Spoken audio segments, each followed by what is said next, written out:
Okay, There we go. so would you like to start by introducing yourself? Like,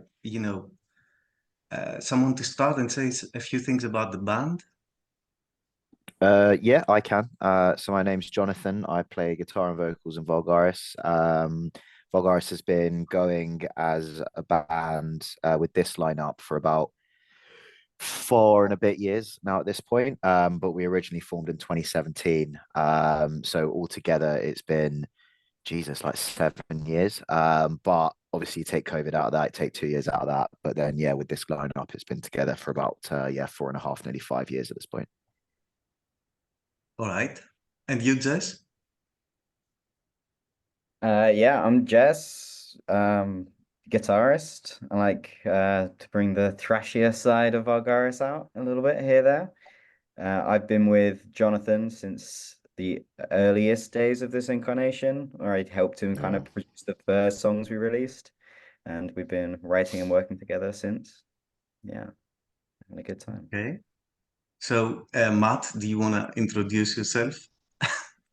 Yeah, sure. I joined the band third. Um, it was early 2019, so I initially just started doing bass, and then after a couple of months, I volunteered to get joined in vocals, and now I'm co-lead vocalist with John. And people on Maelstrom probably already know me because I'm also a writer on there under a name that I'd never have to say out loud. So Muslastia. Stupidest. It was I think it came from I played like a Star Wars MMO when I was 15 and I made a Wookiee with maximum muscles. So that was my attempt at trying to combine muscle and like a Wookiee name. And it's terrible, but I can't be asked to change it. So No, It's no. your I brains mean, now. you cannot change it now, can Okay. you? Impossible. no. All right. So, and George, you're the drummer, right? I'm a drummer, or I like to say percussionist. No, I'm just Okay. a drummer. Yeah, I joined shortly after Matt in 2019. He messaged me. I was on a web like a music dating app called Bandmix, and he found me on there. And we had a lot of common interests. So I was looking for a band. He was looking for a drummer. So yeah, I went down and tried out. I'm not sure what month it was, but yeah, midnight 2019. I'm Yeah. older than the guys, and I played in other bands before. But the band I played in before Vulgaris was actually a prog folk band, which I played with for a year. So it wasn't my cup of tea to listen to, but it was good fun to play. So they were used to doing like 14-minute songs and very, very progressive songs. So it was a nice, refreshing change to do slightly shorter songs with Vulgaris around the 8-minute mark. So I've been with them since. I guess we had COVID in between that, so we had a couple of years off. But yeah, we're now a full complement. Okay. I'm gonna ask the funniest question of the interview, Okay. which is, what kind of metal do you play? That's $1 million question. So I was actually talking about it when we were playing on Saturday night. We played the Cart on Horses, and someone said to us outside because we asked them if they were going to stick around and watch the bands. They were like, "What kind of metal is it?" And it's it's like black, sludge, doom, death, thrash. It's just a bit of everything. It's a bit of everything. So there's very heavily black metal passages. There's quite sludgy, doomy death passages, and then there's also quite a lot of thrashy passages. And it does sound quite messy in a weird way, but at the same time, it does work when it gels together, and we kind of write deliberate sections that we want to be faster, that we want to be slower. If I had to put one label on it, I would say black// sludge metal, maybe. But yeah, it's just an unholy brew of numerous different styles, really. What kind of bands do you think have influenced your sound in general? I mean, all four of you can, Yeah. spin. I think Who wants from to Who go wants to first? yeah, you go ahead, Jess. Well, I think it's a combination. The crossover bands would be things like Conjurer, Regarded Holmes, things like Convoy. that, kind of the more posty kind of sludgy heaviness. But I personally draw a lot from bands like Gojira and I was a big Creator Testament guy, so I like playing riffs like that, which I think then get funneled through the other guys' influence into slightly more progressive sections and come out the other end. Anyone else? Yeah, I think for me, I'd agree with that. I think regardless, Tombe, Conjurer, Mastodon probably would be the most obvious comparisons. Yeah, personally speaking, yeah, it would be those actually. I can't think of any other ones outside of that that are too like crazy. Like obviously we all have like different influences in terms of the type of guitar players, bassists, or drummers we are. But I'd say, yeah, in terms of the bands that we look at, certainly now those three would be the main ones, and also Gojira as well that Jess mentioned. I think for me, the stuff that I'd written before I joined Vulgaris wasn't really black metal. So I'm trying to get a bit more of a trying to find inspiration of how to go about writing black and stuff. I think Enslaved was a major one, and then who else? A bit of Shamash as well, maybe, and Wayfarer, and then I hear it in a few of our songs, but I've not contributed it, and I'm not sure if anyone else does. But I feel like there are hints of Silosis that I can pick up in a couple of the songs that we've done. Okay. I guess I came from like a mathia background, like a bit of a progressive math background, maybe. So between the Burying Me, Meshuggah, Dillinger, which was all really fun to play, but I guess quite hard. So I've really got into more blackened stuff in the last like 5-10 years. So I think I'd also add Maguire into the mix of bands who I think we might sound like. I certainly tried to copy a lot of the stuff that Dark Side does from Maguire. Just like I haven't got enough bells, but it's yeah, it's sludgier, slower, which is easier, but I guess we still play hard, and we try to we try to merge, have a nice sort of harmony between all of our individual likes, plus trying to create like a cohesive sound of a bit of an identity, but it does end up being a little bit mixed. It's funny that you mentioned the Dark Side because I mean he's probably my favorite black metal drummer, and I kind of feel when I'm listening to Vulgaris that you have that sort of more adventurous and progger kind of playing. I kind of enjoy the drumming in the last album a lot. I'm actually mentioning it in the review that I'm going to write about your album. The only gripe that I had also in the first album, Asunder, was that the sound of the drums was not ideal, let's say.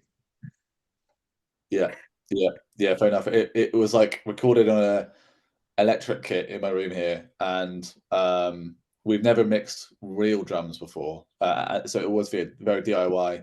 So yeah, Jess and me were like fighting together to get a good sound, but it was very DIY, very like bedroom mixes going on. I think that's part of the magic of the way we went about it this time, like going and working with Monolith. Because it got a lot more out of those drums. There's a lot more dynamics, and those the cymbals, the actual high end is present, which is obviously phenomenal. Yeah, so I'm glad for comparison with Maguire though. That's a good accolade to have. Tell you that. Yeah. So since we're talking about this, what kind of differences can you spot between your debut and this new album, Seat of the Fire? So many, because I think now it's more of a cohesive effort, whereas with like we wrote together much more on this one. Like there was a lot more collaboration on it, whereas like Asunder, for example, was very much like different people coming in with different songs, and there's songs on there that don't sound like each other and like things that we play now. So if you take a song like Thrill Killer, which is inexplicably quite high in our Spotify most played list at the for the moment at least, it's not something. Yeah, it's a catchy song, but it's not something that we'd write now. But then you contrast that with something like Lucid Screaming, which I wrote, which is one of the first black metal mellow black songs I ever wrote, versus then something like Separation Anxiety. Like there is a slight theme in it, but it's not as cohesive at all as this one, which has a theme. It's much more collaborative. We've actually thought about the songs, we've thought about the interludes. And yeah, I think the biggest difference would be that, yeah, it's a much more cohesive, I'd say heavier effort as well. I think the way that we use two vocalists now is far more prominent than on the first one as well. And also the production on it as well. Like obviously, Jess did a phenomenal job on the first one. That is obviously like a bedroom recording, really. Whereas now we were in a proper studio, being much more critical of not only the sound but of our playing as well. So the standard of performance on it as well is, I'd say, a lot higher on Seat of the Fire than it was on Asunder as well. Like we really had more time to write and write together, and I think that's the biggest one. I think it's definitely a heavier album from a writing standpoint as well. It's faster. There's a lot more opportunity for George in particular to inject like proper extremity. I mean, there's moments of blasting on the debut and some more hectic rhythms, but I don't think most of the songs really gave an opportunity for him to properly flex what he can do. While there's tracks on the new album like Swarm, which is just relentless black metal. So the intensity has gone up. I also agree that it's more cohesive, and I know everyone says our new album is the heaviest, darkest. Yeah, but I think I do think it's a darker and more sinister album as well. Yeah, it's kind of lost even the themes of it and everything. It just kind of like, I don't know, we're in a place where we were looking for how can we just keep digging into this, like how grim can we make these moments and things. Like it was it sounds like we all have problems. Like we just want to write bleak music, and it's all very very morose and depressing, but that's what gives us the most joy as well. Is like, especially when playing it live, it's so primitive and raw. But it's you do kind of catch yourself sometimes when you like writing and playing heavy and horrible stuff, abrasive stuff. But yeah, I love that, and it's come out really well.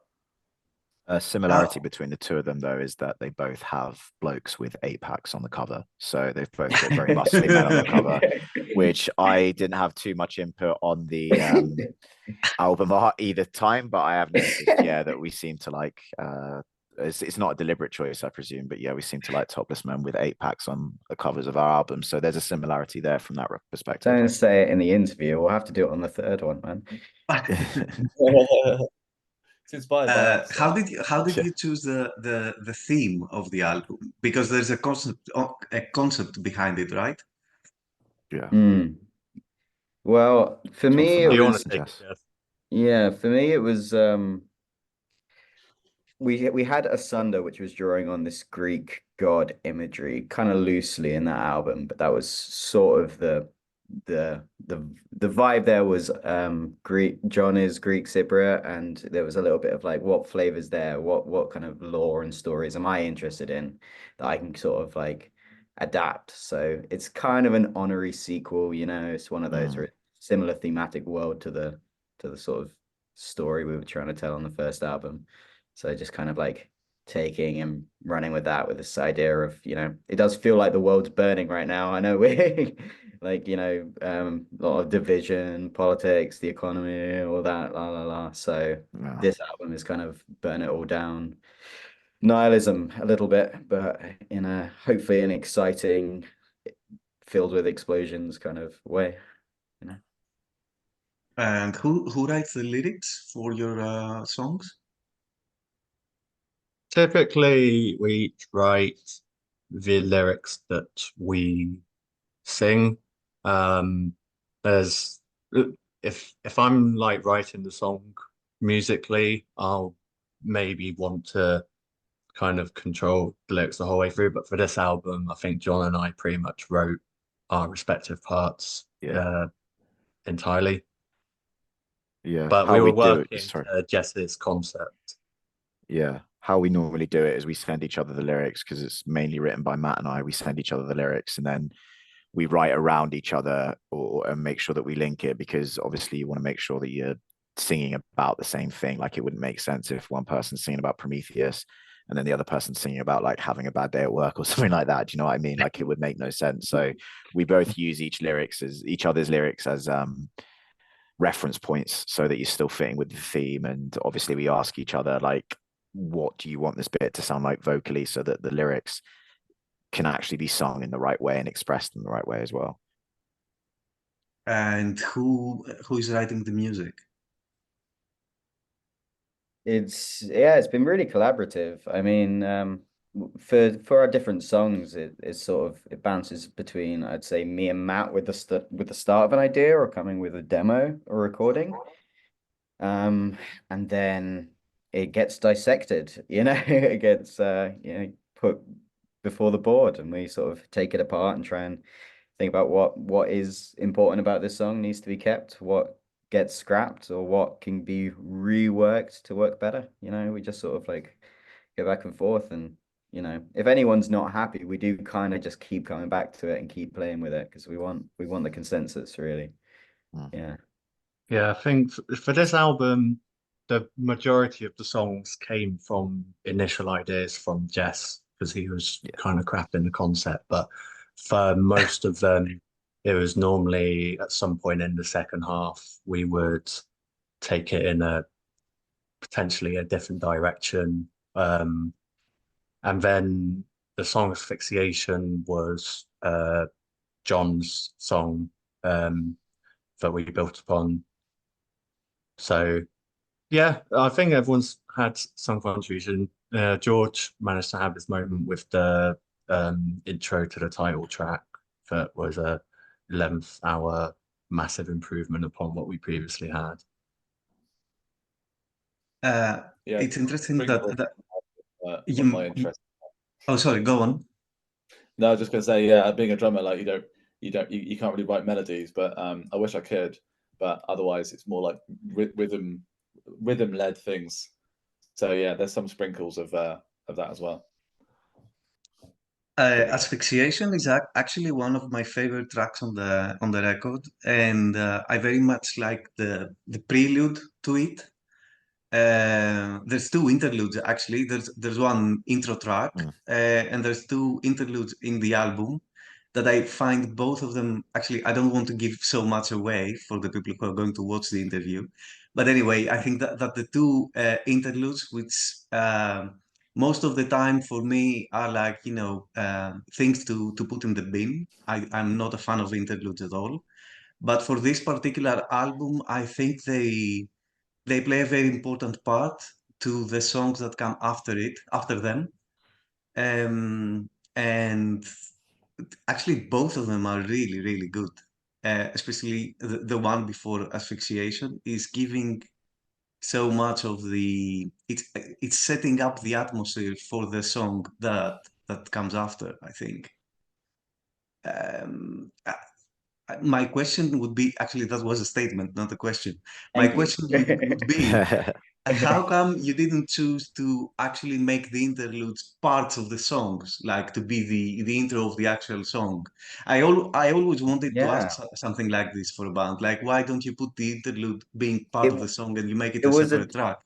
Yeah, it was a debate, to be honest. I think it can go a couple of different ways, right?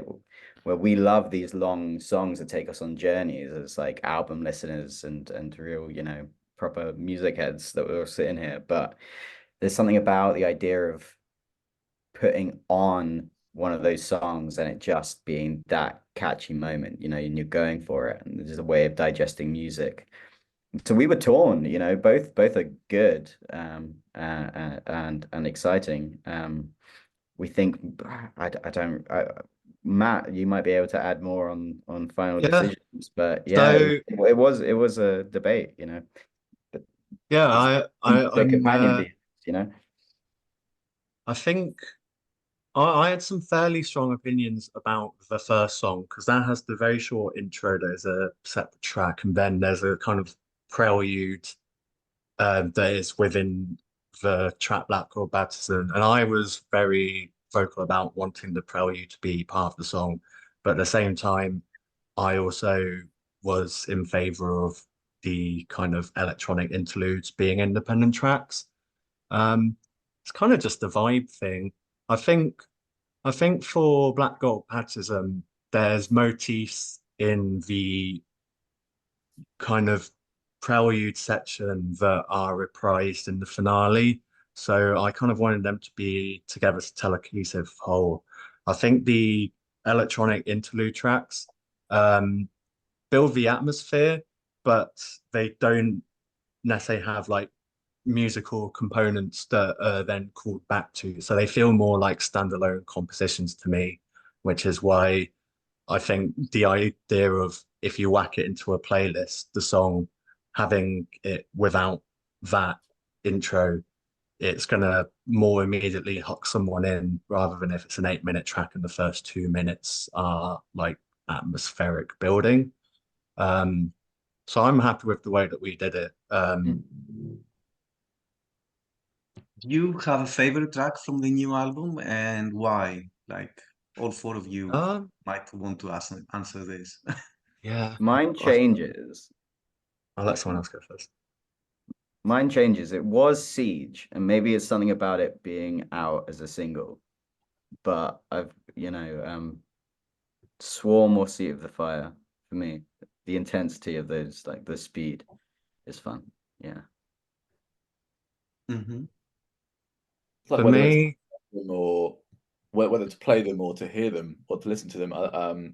Maybe they both go hand in hand, but I would say I don't know. I mean, we've played Black Gold Baptism live, and I really enjoyed doing that because it's got everything in it. It's a long song, so the first real track, I guess, after the first interlude, or Swarm. Yeah, I think because it's just like a demo of what we can do. So yeah, maybe it's like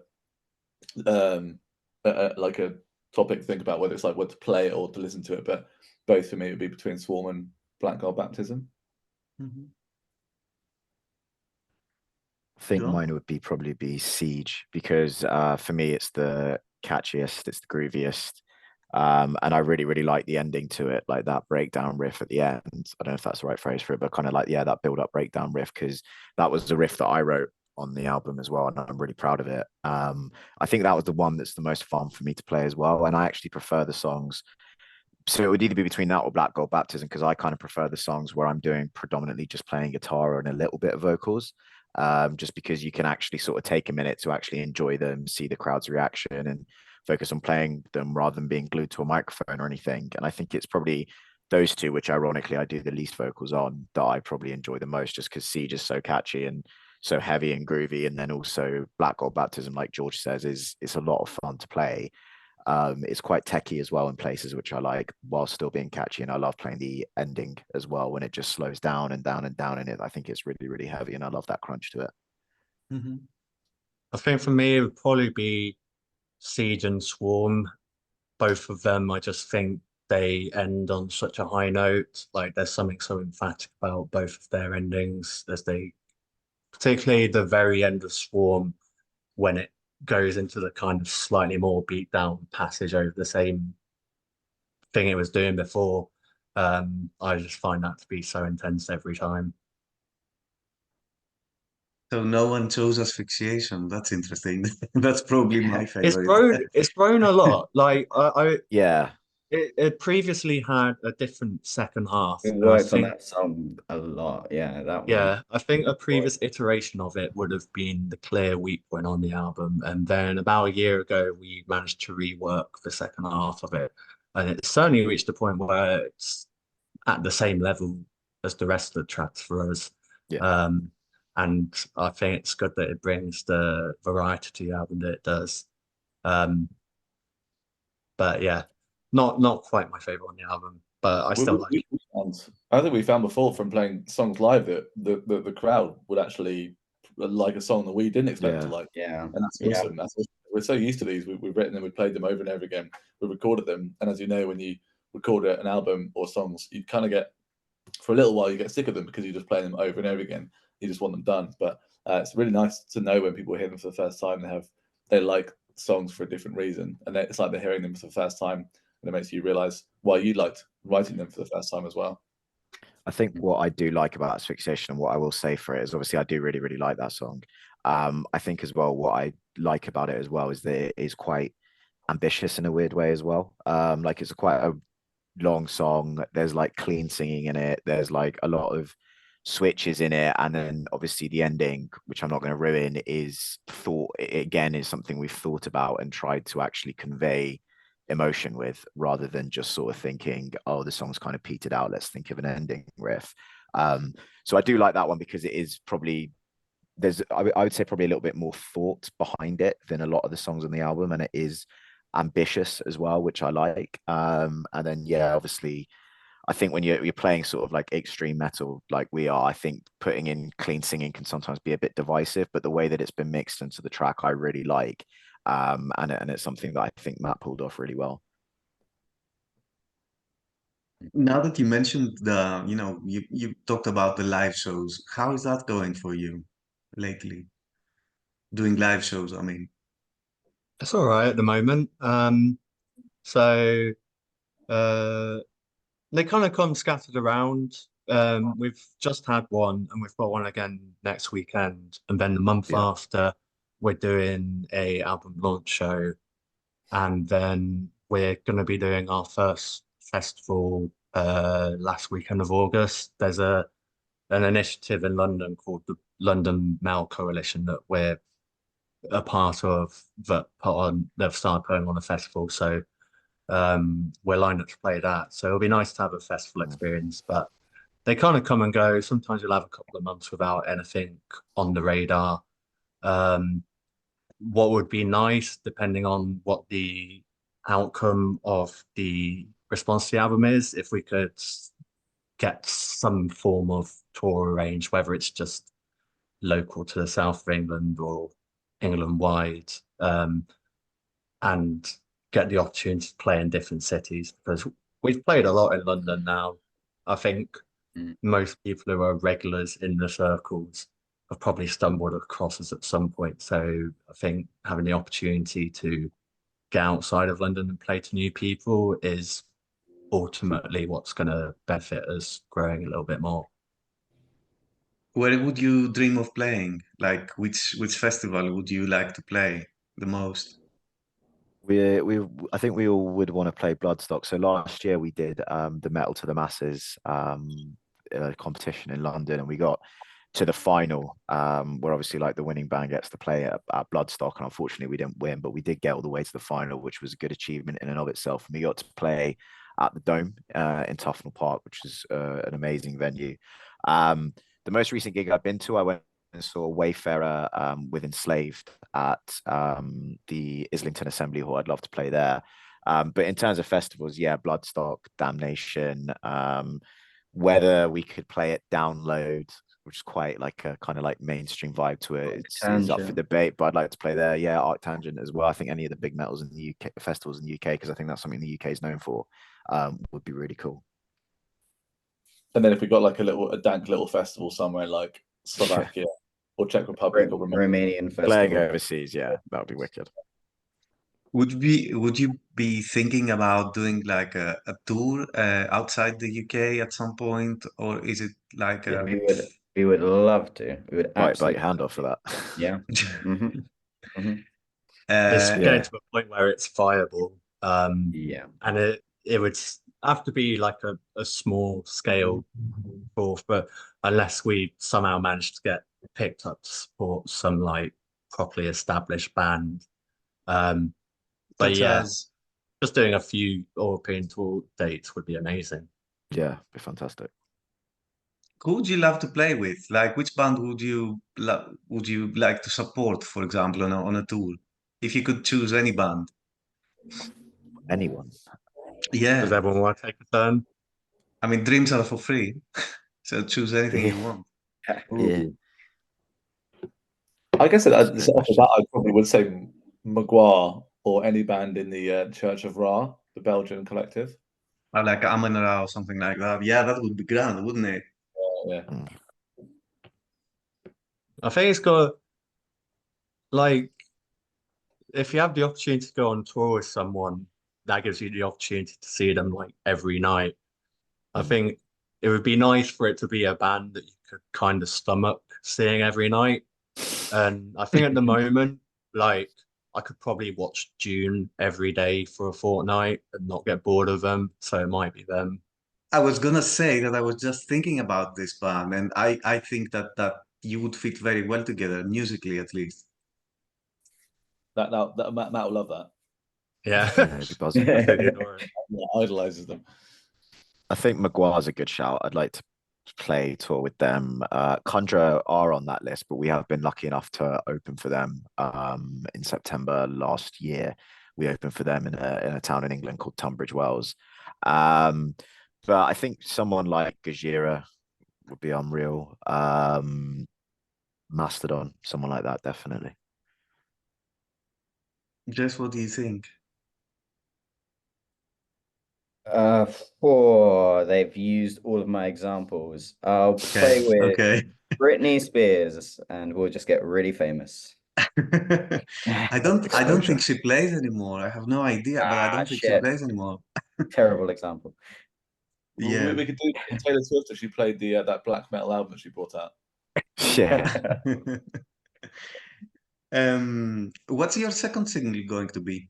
Are you gonna have a second single before the album release? I mean, It's Swarm, and that's gonna be next week, I think. okay. Yeah, we said end of. About to announce that. Are you going to have Yeah. a video for it? Like not a visualizer or a lyric video, like a proper video for it?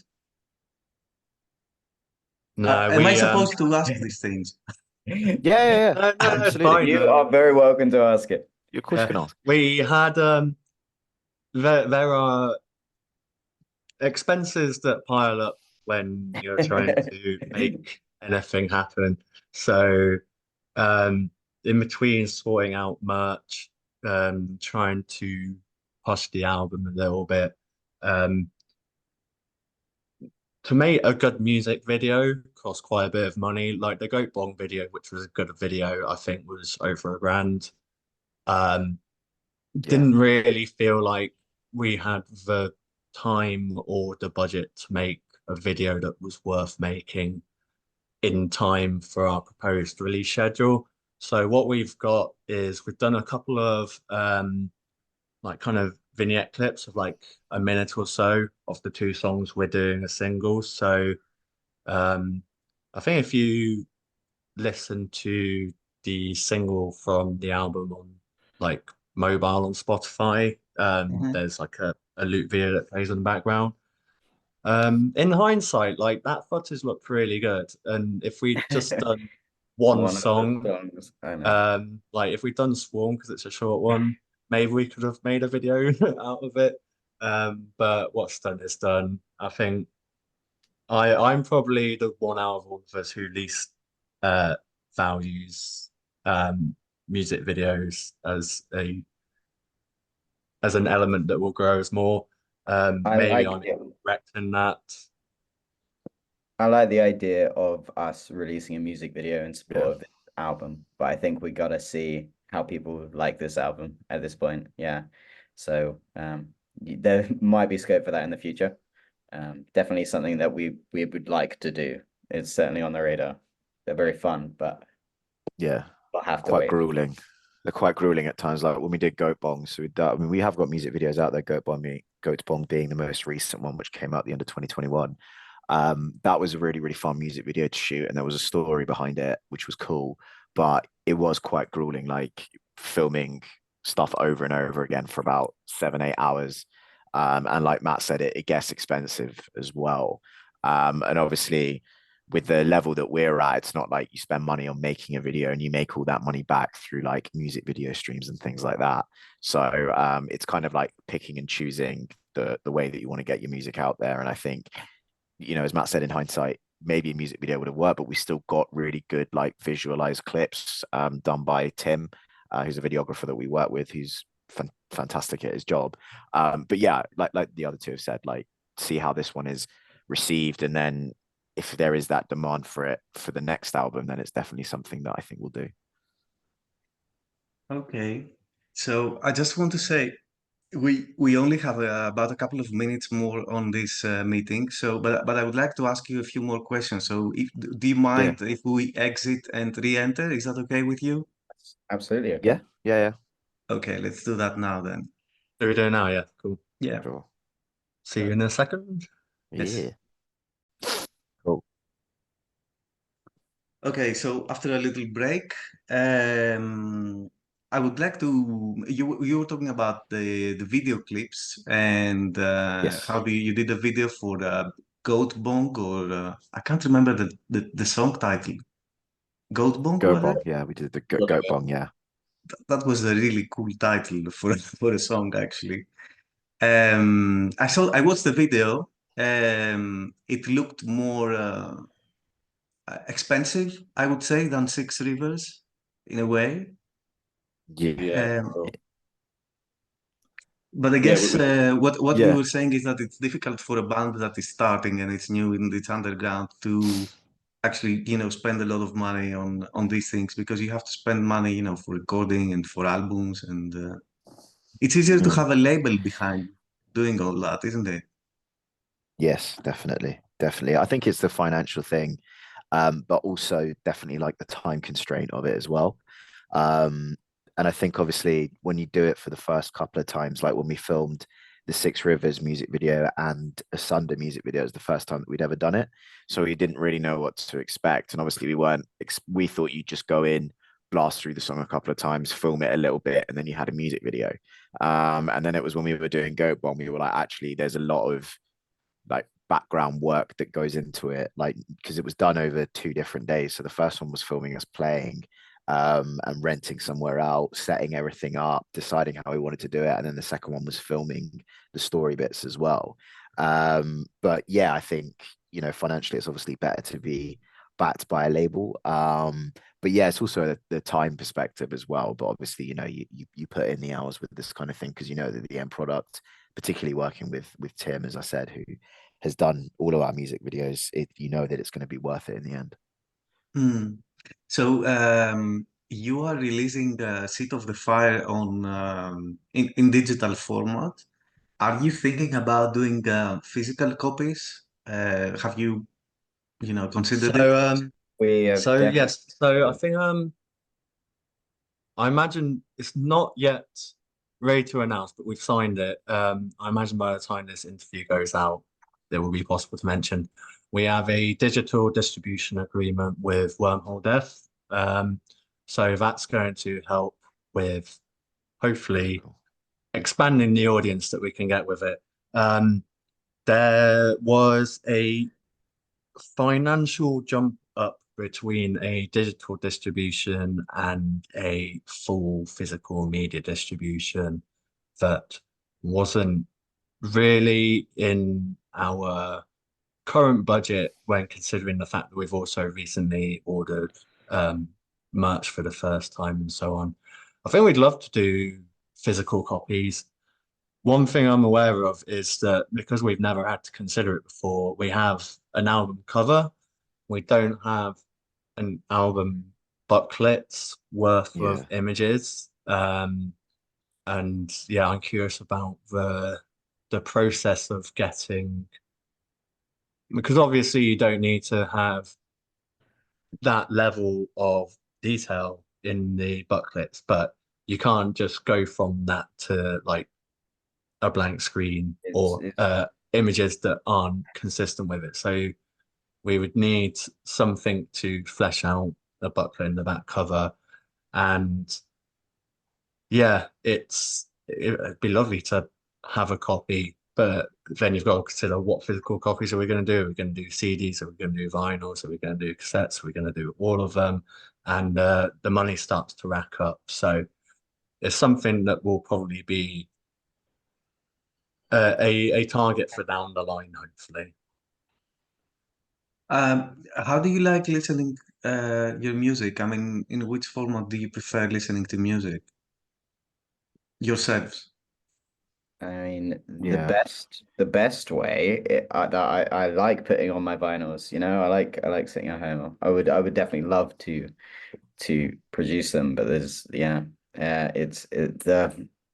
fact of the matter is to get the high quality product that we would like, that we feel like would represent that album is something that is difficult to, as an independent group of four guys, it's tricky to make happen. Um, yeah. Yes. What do you listen to, Jess? Yeah. What do I listen to? Yeah, Yeah. How do you Well, listen to music? I'll answer. So I listen All right. to everything digitally pretty much these days. I used to Yeah. collect. I mean, I still occasionally will buy a CD, but I used to collect CDs a lot about a decade ago. But realistically, I don't listen. My listening habits are basically during the day, work days, I just trawl new release queues on Spotify and check stuff out. In the evenings, because I'm doing the reviews, I'll often just loop um, albums that I'm planning to review. Otherwise, I just have a digital library of stuff that I've downloaded and just whack that on shuffle. Mm. What about the Yeah. rest of you? I listen to stuff like, yeah, exclusively digitally. Obviously when I was younger, had a lot of CDs. But I think like I have like some CDs, but they tend to be like really obscure black metal CDs that I wanted to then put on my laptop to then listen to like digitally. Like I know a lot of people, you get people out there who are like proper audiophiles where like they think about like the way the music sounds and look for specific ways of how to make it sound better. Like I'm not one of those people. Like I just listen to it off like Apple Music and stuff like that. Yeah, pretty much same as well. I used to like having a CD because or a vinyl because when you listen to it, you sit down with it and you read through the pages if there are there, and you look at the track names and you really like take it all in and embrace it all. So you just don't get that these days when you have like millions of songs on your fingertips on Spotify. So I buy vinyls because I don't have a vinyl player, but I've made a fun collage of vinyls of some of my favorite vinyls on my wall in my room. Shame they're not on view now, but there was one band's vinyl. I think the other factor with vinyls is that it's during like COVID and the supply chain crisis, sort of to do with that. One vinyl I loved by Sold Out Hands, ordered it. I ordered it when it came out, but the vinyl wasn't pressed for like another year because there was such a backlog. Because all the like Taylor Swifts of the world were usurping all of the sort of like vinyl presses, and so all the little independent bands and labels and sub genres were all going, but all going. You know, they had tiny orders compared to these huge multi like national artists. So I don't think we'll even be able to get physical vinyls in the schedule if we had the money anyway, unless like you can get help through a label, which I imagine you probably can, and they must have some connections there. But it might have improved in the last couple of years, but it does take a while to get vinyls pressed these days, I think. It does. So, but you're printing out merch, aren't you? You're printing out T-shirts. I think Matt said that. What are you We going have to print? finally got merch. Yeah. What are you going to They're print? arriving tomorrow, t-shirts, according to George. Yeah, just got the FedEx notification. They're on their way tomorrow. So yeah, it was kind of embarrassing because we got to a level where we played gigs, people liked us, really liked us, and we're like, we want to buy something. What have you got to buy? And we just have nothing, and we've had nothing online, like in the music space either. So yeah, we found a really good artist who's done the front, the artwork for the album. So we've gone for like a classic metal tee to start with, but it's only the one short sleeve design so far, but landing on my doorstep tomorrow, and we might be able to shift a few of them this weekend at the gig we're playing, which is very exciting. So it's going to be the album cover on the T-shirt. Yeah. Okay. Yeah. It's a classic one to start with. Yeah.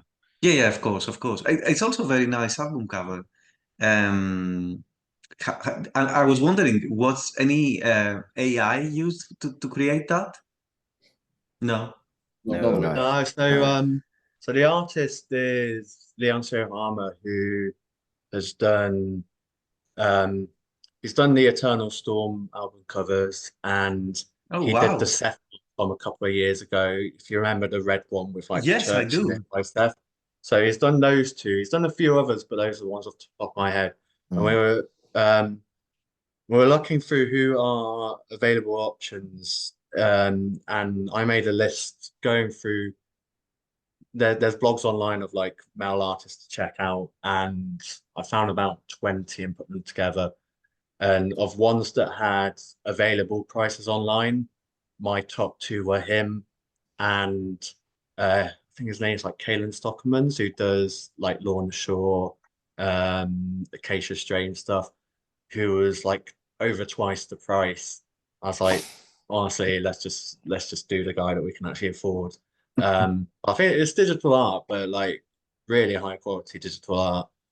We dabbled with, well, Jess dabbled with Midjourney or something to brainstorm ideas. Yeah, I was coming up with concepts, right? So it was like trying to give it, we wanted to present the artist with an idea, and I am not by no means an artist myself. So as somewhat of a tool to play around with ideas, we were going back and forth with some stuff, but we were all in the camp of that's not how we want to produce the cover. You know, we don't actually want to go for some computer made thing, you know. Yeah.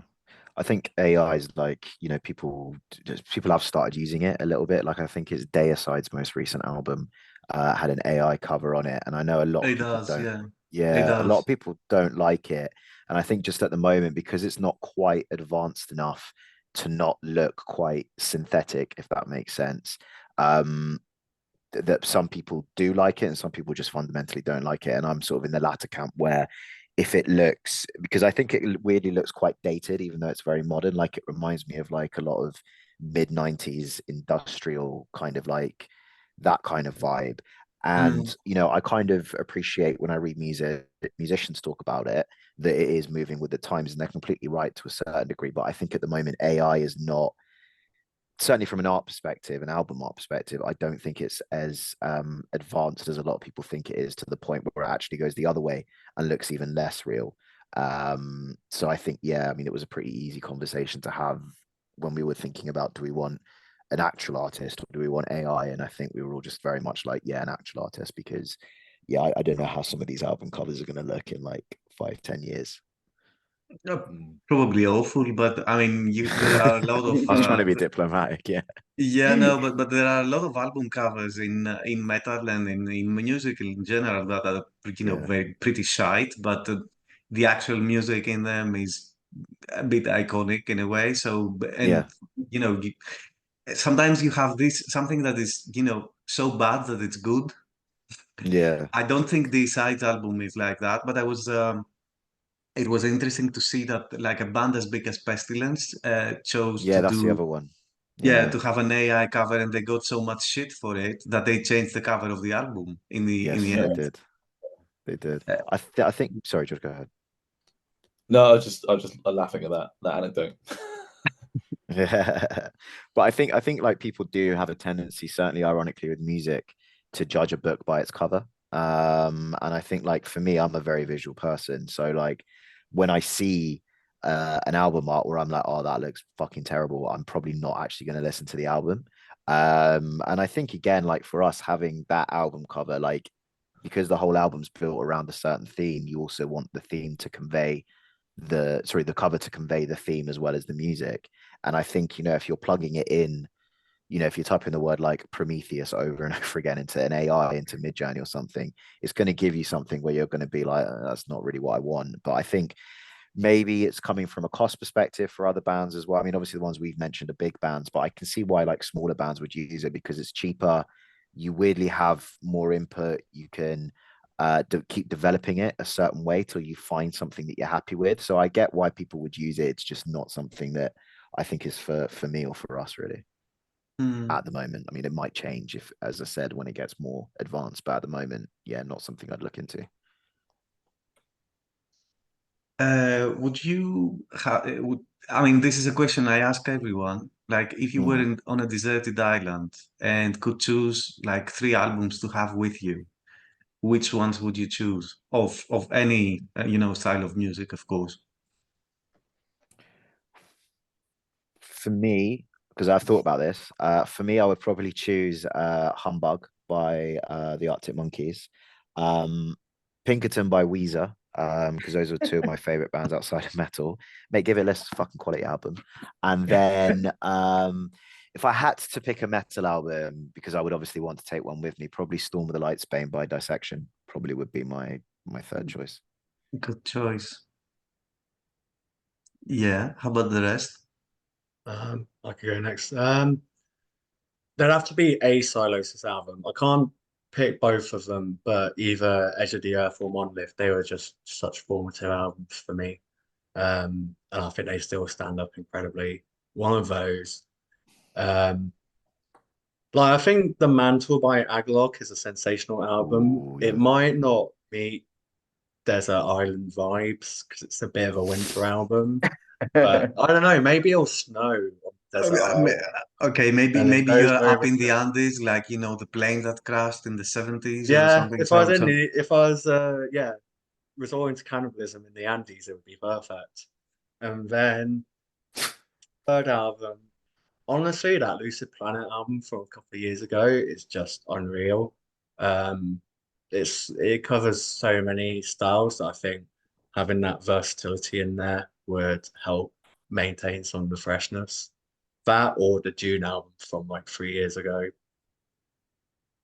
I wasn't expect that. I didn't expect that Lucid Planet album. I expected June. I expected you to say June, but not Lucid Planet. That was a surprise for me. Those two are like my head and shoulders above everyone else in terms of like album of the decade ranking. I'll be surprised if anything else wins Okay. it by the end of the decade. How about the other two? The other two guys. Go on, I Jess. guess. I'm gonna have to put Gojira in there from Mars to Sirius. Ooh, yeah. Such a good metal album. Then I'm gonna change it up. I think 14-year-old Jess would kill me if I didn't say Appetite for Destruction. It's riddled with bangers. I know that a lot of people have moved away from Guns N' Roses, especially in their later years, still performing, but that album slaps. And I'm gonna go for To Pimp a Butterfly, Kendrick Lamar as my third one, because that's one of the best storyteller albums of all time. Yeah. Okay. Okay, and just to end off with a ignorant three. No, I don't think these are that ignorant actually. I would go for like you need the most for your money. So and they are super long. So long albums. So, but my favorite ones would be Between the Buried and Me, Colors. The other metal album, I'd say. Surprised that Matt, you didn't think of anything by Opeth. I would have to go. Oh, yeah. Opeth. But which album? I think I would have to go for Deliverance. Probably Deliverance over Damnation and Ghost Reveries for me. And then the third, I probably would have to take like a Beethoven or a Bach. Like, I know he doesn't do albums, there's no albums, but a album feature length composition of someone like that, I think would be Beethoven's debut record is on there. yeah. Debut collective composition. Number 3, Concerto. Do you find yourselves, changing what kind of music you liked? I mean, of course, you like different stuff from when you were 14, but did you find your taste to have shifted significantly over the years?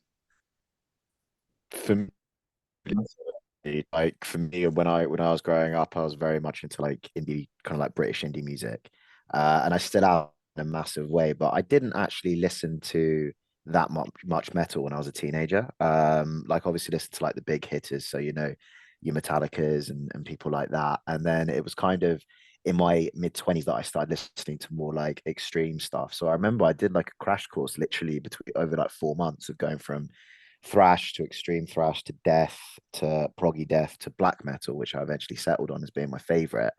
But yeah, I didn't really start listening to black metal until I was about 25, 26. to be brutally honest. And now it's one of my favorite genres. And I think even now, like my tastes shifts all the time. Like I prefer bands now that do something a little bit different rather than being just heavy for heavy sake, if that makes sense. Like, don't get me wrong, I love all that stuff, like your Sanguisuga Bogs and bands like that, like your Spectral Voices.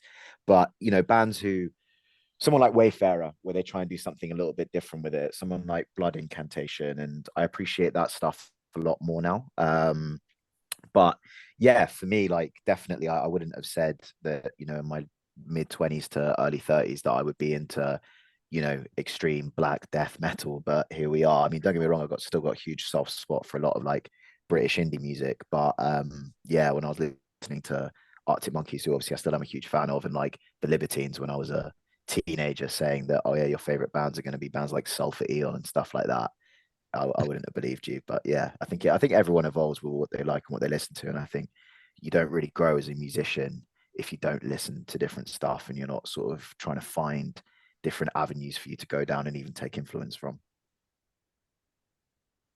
I'd say for me, it's like I just don't listen to anything like I used to love metalcore and everything like I guess I'd say Meathead music, but Meathead metalcore music, like very formulaic kind of chart, ABABC kind of metal stuff is I can't. It's like I would go so far as saying I can't stand it now. It's like I don't go, you know. But there's some good old, great nostalgic metalcore I do like Killswitch Engage, some Old Machine Head maybe, but it's gone way more. Everything post something is where I'm at now.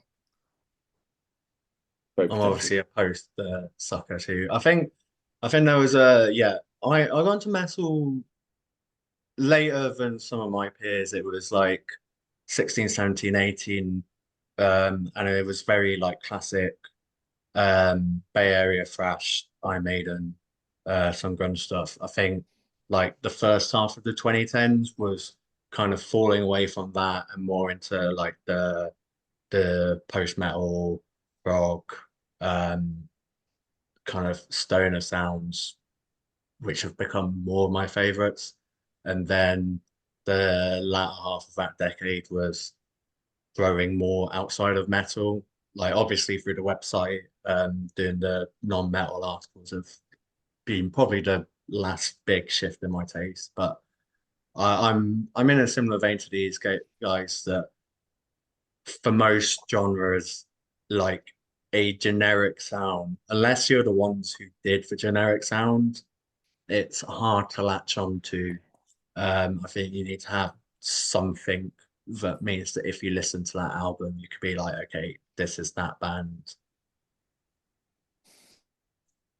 How about you, Jess? Yeah, I think it's often the experimentation. It's something unique, just like the other guys have said. There's something exciting there. I think I always like started as a guitarist listening to guitarists more than like the bands they were in, and just always kind of like following that thread. So when I hear something novel or new or a different tone or a different sort of style of playing, I tend to get drawn in trying to figure out what they did and how, and I go down a bit of a wormhole with different things. So yeah, I find it's getting more extreme as well, and maybe that comes with I don't know, age, but it's Yeah. yeah, definitely the more techy stuff, the more like kind of combo of like lead rhythm energies that are coming out now, very percussive guitar playing styles and like rhythmic things like that really excite me, like the idea of playing with it with your instrument in like a different way, right, where it's not just all, you know, melody and solos and posturing, stuff that kind of merges that with something more cohesive with the rest of the sound. I think that's kind of the avenue I'm at the moment, but I don't know, it changes on the day, to be honest. It sort of depends on the weather. Okay. Have you thought about you know, what you would like to achieve with Vulgaris, like how far the band can go, or what are your dreams about this band? I think as far as possible, to be brutally honest. Like, you know, we all have day jobs and things like that. And obviously it'd be nice to not have to do our day jobs and get to do this full time, obviously. But I think we're we're quite realistic as to how far it can go. Like, I don't think any of us are under the impression we're going to have pools and mansions and stuff playing the type of metal that we do. But I think for me, like, you know, being sort of signed to a label, being able to tour nationally and internationally and continue to put out albums and invest as as much time outside of work and life and things like that is probably a dream for me, probably to a point where it's just about self-sufficient would be, yeah, I think a realistic dream. Obviously, you want to play to as many people as possible, play massive venues and things like that, and that's always a pipeline dream. But yeah, I think that's how far I do realistically believe that we can go, and what we're definitely putting our energy into now with having putting our seat at the fire next month. Mm-hmm. Yeah, I want to see how far Vulgaris can go. I want people to listen to our music. I want to know what they think of it. We're going to be writing music regardless. It's something we can't not do. So I want to see how many people like it, and we want to play it for as many people as we can, and we have the best time when we do. So it's kind of one of those where I don't know as far as we possibly could take it. Yeah, I think in this present day, when there's such a saturated scene and there's limited opportunities to get money through music, like you can see people like Dan Tompkins from Tesseract, who are like a national headline acts, talking about how much they struggle to make any ends meet. Yeah, being able to make it as a career without some massive lucky breaks is probably a pipe dream. It would be nice to reach the point where you want to reach the point where people are actively looking out for what you're doing. Like people that you've not met are excited to come to your gigs. You don't have to rely on inviting your mates to come to every show, get the crowd buzzing. Yeah, you can have people in countries that you've never been to be excited if you announce new albums coming out. Like kind of the level of a Conjurer or a June or something, like the bands that are in the like underground but highly respected underground of the UK scene. That would be a nice level to get to. I just want to get as far as having not our friends or mums and dads come into our gigs. Real fans. Yeah, Not always yeah. that. Yeah, no, but yeah. I mean, you're right. I mean, the scene is what you talked about before. Like the scene, of course, is oversaturated, and you have access to all this kind of music, all this amount of music, with the digital files. So you listen to new stuff over and over again. It's very rare that people would listen, to an album more than once or twice, and then they would go to the next one. If you're lucky enough, to listen to your entire album and not just a couple of songs or 10, 20 seconds. I was thinking that while I was listening to your album and also the other albums that I review, that because I listened to them many times and each time I discover more and more things about them. And this is something that we don't really do in music anymore. I mean, I'm older than all of you guys, but I remember buying something and listening to it to death because you would get one CD every week or every 2 weeks, so you were stuck with that CD for a couple of weeks, and you knew all the lyrics by heart and all the parts in the music. Now it's very difficult for something like that to happen. So even though the access that a new band has, it's much easier via the internet, the actual time that a listener is going to give to a new band is probably much less. Yeah. And I think for music such as yours, which is I think kind of demanding in the sense that there's a lot of things going on. I think you need time for it to sink in, and to actually be able to understand it and follow it in a way. Mm. I started Mm. really liking the album after the fifth or sixth time that I listened to it, because there's a lot of there's groove in a few songs, which is catchy and instantly um, picks your attention. There are beautiful lead guitar parts and solos that these are things that these are hooks that can get you drawn into the music. But other than that, there's a lot of things going on, and you really have to pay attention and listen quite a few times in order to get it, I think. Mm. Mm.